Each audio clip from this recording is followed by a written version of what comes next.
What's going on, everyone? It's ISO Joe, and in this episode, I will be giving my personal take on, who will be advancing out of this first round of the 2023 NBA playoffs. So, first, we're going to start on the West Coast, the number one seed in the Denver Nuggets versus the number 8 seed in the Minnesota Timberwolves. Now, the Timberwolves have had a great season, in beating the young, hungry OKC team to advance to the NBA playoffs and securing the 8th seed. But I do feel like this is where their journey is going to end. I just don't think they have enough to, beat very talented, well-coached Denver Nuggets team with, possible 3-time MVP, which hasn't been done since Larry Bird and Nikola Jokic. They have great depth and backup players in Aaron Gordon, Michael Porter Jr., Jamal Murray. Like, they have a lot of good talent that I feel like will just outlast this Minnesota Timberwolves team. I mean, the fact that Nikola Jokic already had a double-double in the first half speaks volumes to just the level of talent that this team has and just how talented Jokic is personally. But ultimately, I think, the Timberwolves have some good leadership in Mike Conley. But I just don't think it'll be enough to get past this number one seed. And as I'm sure a lot of people predicted, I think this will end up being a sweep. This first game, they just got destroyed. I think, if I'm being generous, I might give them one game, a gentleman's sweep, and they'll win in 5 games. The Denver Nuggets will, but I don't see it going past that. So the 2 and the 7 seed, the Los Angeles Lakers being the 7th seed versus the Memphis Grizzlies. Now, Los Angeles, based off of the valiant efforts of Austin Reeves, Rui Hachimura, and LeBron and AD had some great games as well, but they really are looking to those young pieces to really step up for them to make a deep playoff run. And I know Ja Morant, as well as Giannis and Hero, because injuries have just plagued a lot of players in this first round. Ja Morant went down off looked like to be a sprained wrist. I'm not sure what his status will be, but that brings up a little bit of concern for the Grizzlies. But I still feel like they'll be able to beat this Lakers team within 6 or 7 games. I just feel like the Grizzlies have had team success without Ja Morant. I mean, they were still able to maintain the 2nd seed in the West when Ja Morant was out during the regular season. So I do feel like the Memphis Grizzlies can still sustain themselves without Ja Morant. Now, this will bring into question whether they're able to really make a deep playoff run and to get out of the semifinals and then to the conference finals. I don't know what the future holds for them in that regard, but I do feel like, regarding the Los Angeles Lakers, that they'll be able to beat them around 6 or 7 games. And the reason why I feel that way is I don't know if you might get some of that from Austin Reeves. I don't know if you're going to get 23, but I could see you getting 16 to 18 points. But I don't know if you'll get that same production from Hachimura again. And again, you don't know who else is going to step up when you need them to. And also just given AD's health. We know he's injury prone, and even that last game, it got a little bit scary when he was unable to move his arm. I don't have enough faith in him to really be able to be durable throughout these playoffs. And with his durability coming into question, that's why I can't put all my faith in them winning this series. And I think he's an integral piece in them, beating the Grizzlies obviously, but making a deep playoff run. I mean, I believe if they're healthy, they could possibly make it 7 games with a team in the semifinals to get to the Western Finals. But again, all that is dependent on his health. But yeah, I have Memphis winning in 6 to 7 games without Ja. So the 3 and the 6 seed in the West, the Sacramento Kings and the Golden State Warriors. Now, they played last night on Monday. It's a hard-fought game, and the Kings were just phenomenal, as they've been all season. I mean, the pickups that the moves the GM has done has just been wonderful. Acquiring Kevin Huerter and then drafting Keegan Murray, getting Sabonis last year, like that trade with the Indiana Pacers, where they gutted some of their young talent and Tyrese Halliburton. I was a little bit worried about how that was going to pan out, but it ended up working for both sides really. With picking up Sabonis, and then with Mike Brown coming in and really changing the culture in Sacramento, even adding the light to beam, I feel like that has all contributed to this winning mentality. And these are some young, hungry guys that are not intimidated by the Golden State Warriors, despite their acumen. I do feel like, while it's great for them to have that confidence, that if they end up giving up both games in Golden State, which is definitely a possibility given how Golden State plays at home, that it will be a little bit risky. It will be a little bit tough for them to possibly win it. I think at that point it could go maybe 6 or 7 games. But I feel like if Golden State wins both games at home, they'll be running off a lot of momentum. It definitely changes, the odds of who's going to win. And I feel like if the Warriors can at least win one game on the road, possibly game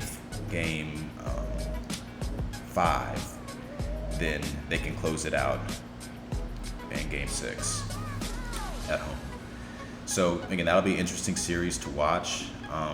They're definitely going to need more production from Gary Payton II. Wiggins has played well, but they're going to need a little bit more from him and Jordan Poole. Like he's getting paid. He had a contract extension last year, and he's really going to need to play up to that this year if Golden State has any hopes of advancing further. So it really be on them to really step up, and for obviously Steve Kerr to make the necessary adjustments, as all coaches will need to do.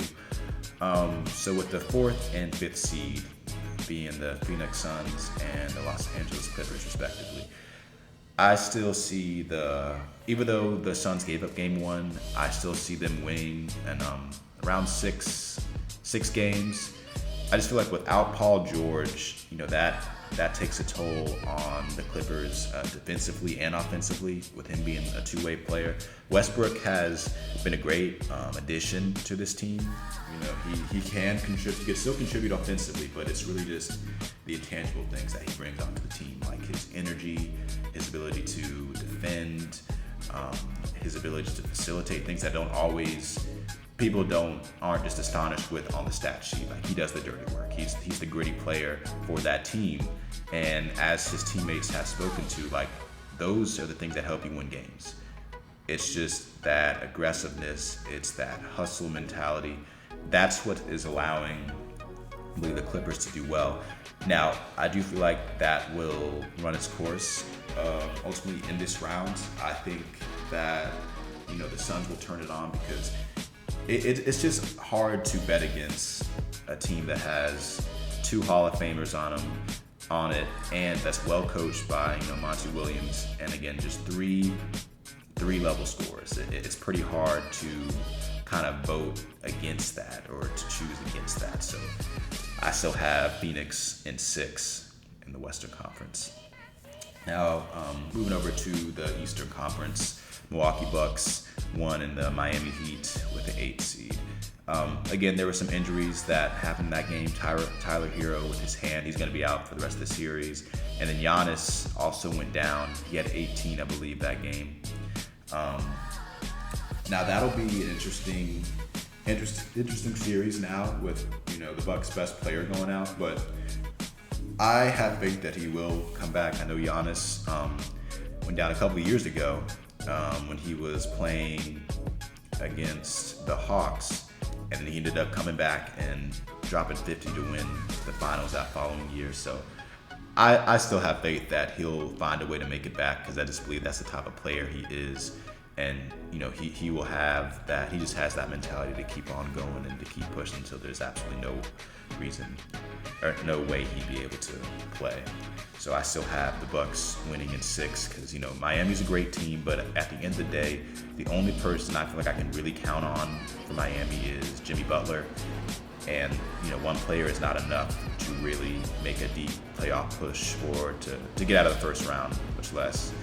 So I need to see more consistency with guys like Bam Adebayo, Max Strus, Gabe Vincent, guys like that that'll really need to step up for me to have a little bit more confidence that Miami could really give Milwaukee a run for their money. Now the 2 and 7 seed, the Boston Celtics and the Atlanta Hawks. Ultimately, I think this series is going to go 5 games. I think Atlanta might steal 1 game from the Celtics, possibly at home, but I don't. This Celtics team is too well coached. It's too deep. Two-way players: Jaylen Brown, Jason Tatum. They have veteran experience. Al Horford.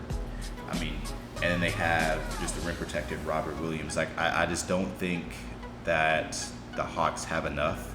Now, still props to them for even making it to the playoffs despite, a lot of the adversity that they faced with the coaching change and then just having a lot of internal issues that they had to resolve. I give props to them for even making it this far.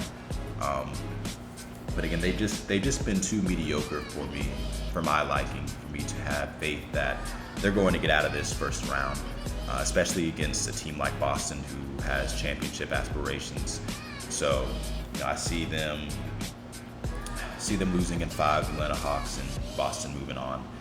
So the 3 and 6 seed in the Philadelphia 76ers and the Brooklyn Nets. Now again, this Brooklyn Nets is a very fun, young team. It really reminds me of the Brooklyn Nets when D'Lo was there back in 2019. Again, a very young team, very talented team with a great coach in Jacque Vaughn. You guys like Cam Johnson, you got Mikal Bridges, Dorian Finney-Smith, Seth Curry there as well. You have good players, but again, they also had a lot of turmoil this year, just with their star players, with Kyrie Irving, Kevin Durant, coaching changes as well. It was just a lot going on, and again, I just give props for this team to even making it this far, but.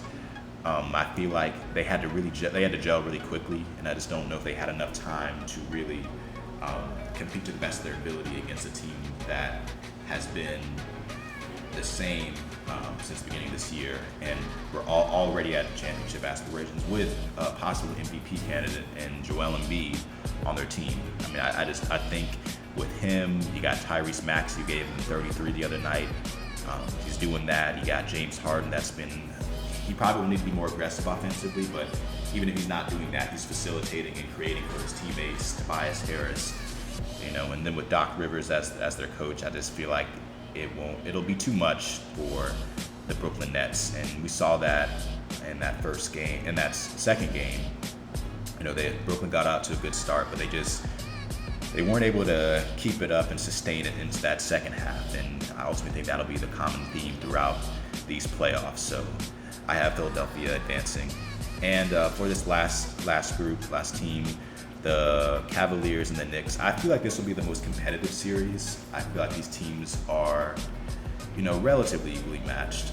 You got Donovan Mitchell, Darius Garland, Evan Mobley, Jared Allen, and JB Bickerstaff as the coach for the Cleveland Cavaliers. Donovan Mitchell, and the only thing is Donovan Mitchell is the really only one that has deep playoff experience. Darius Garland, I think he's played well, and they definitely have guys that are capable of stepping up. But that would just be my only caveat or worry about them is just, will they be able to step up? I'm just not sure if they're going to be able to, if everyone will be able to step up to really contribute to the best of their abilities. But again, it is against the New York Knicks, and that's why I feel like they're also kind of balanced, because neither one of them have real deep playoff experience, and just getting to the playoffs is about all they have, and their journey usually comes to the end at the first round. So, while this Knicks team is talented, I do feel like the Cleveland Cavaliers will have enough to beat this New York Knicks team. While they're very talented, I feel like Donovan Mitchell will show up and show out as he always does. I think Darius Garland will take it to another level. And I think just from the defensive standpoint, having guys like Evan Mobley and Jared Allen to protect the paint, that'll really be detrimental for the New York Knicks. But yeah, those are some of my takes. I'd be interested to see what you'll have to say in the comments. But yeah, stay tuned for my next episode.